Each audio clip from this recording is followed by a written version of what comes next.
a canoa virou.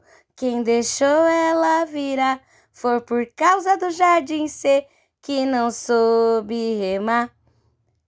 Se eu fosse um peixinho, soubesse nadar, eu tirava o Alisson do fundo do mar. Se eu fosse um peixinho, soubesse nadar, eu tirava a Ana Jennifer do fundo do mar. Se eu fosse um peixinho, soubesse nadar, eu tirava a Ana Vitória do fundo do mar. Se eu fosse um peixinho, soubesse nadar, eu tirava a Ana Beatriz do fundo do mar.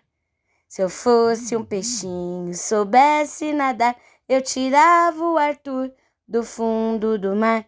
Se eu fosse um peixinho, soubesse nadar, eu tirava o Bernardo do fundo do mar.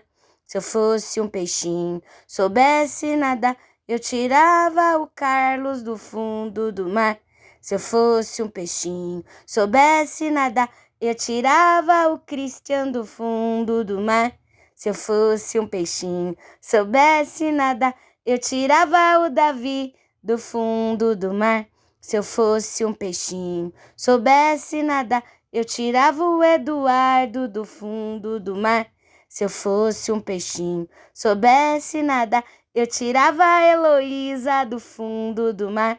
Se eu fosse um peixinho, soubesse nadar, eu tirava a Fabiana do fundo do mar.